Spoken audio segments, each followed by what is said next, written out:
Vadodara Lalbaug railway overbridge ઉપર Vadodara corporation દ્વારા road રિસરફેસિંગની કામગીરી તબક્કાવાર કરવામાં આવનાર છે, જેના કારણે આ રેલવે બ્રિજને તબક્કાવાર બંધ કરવામાં આવશે.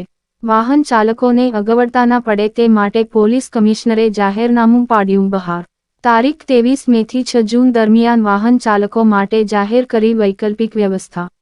વાહન ચાલકોને પેટ્રોલ અને સમયનો થશે દુર્વ્યય. તા.23 થી તા.6 જૂન સુધી અથવા કામગીરી પૂર્ણ ન થાય ત્યાં સુધી લાલબાગ રેલવે ઓવરબ્રિજને તબક્કાવાર બંધ રાખીને ટ્રાફિક ડાયવર્ઝન તેમજ પ્રતિબંધિત રસ્તાની વૈકલ્પિક વ્યવસ્થા કરવામાં આવી છે, જે અંતર્ગત મોતીબાગ તોપથી લાલબાગ બ્રિજ ઉપર થઈ શ્રેયસ સ્કૂલ 3 રસ્તા તરફ અવર જવર કરતા તેમજ શ્રેયસ સ્કૂલ 3 રસ્તાથી લાલબાગ બ્રિજ ઉપર થઈ મોતીબાગ તોપ અવર જવર કરતા 4 વ્હીલર 3 વ્હીલર તેમજ 2 વ્હીલર વાહનો માટે આ રૂટ પ્રતિબંધિત જાહેર કરવામાં આવ્યો છે, જ્યારે સુશેન સર્કલથી લાલબાગ બ્રિજ તરફ અવર જવરનો રસ્તો ભારદારી વાહનો અને એસ.ટી.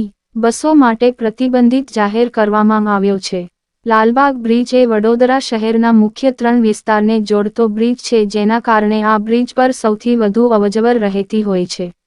આ એક જ બ્રિજ પરથી માંજલપુર, લાલબાગ તથા રાજમહેલ રોડ અને પ્રતાપનગર રોડ બાજુ રહેતા લોકોની સૌથી વધુ અવરજવર રહેતી હોય છે.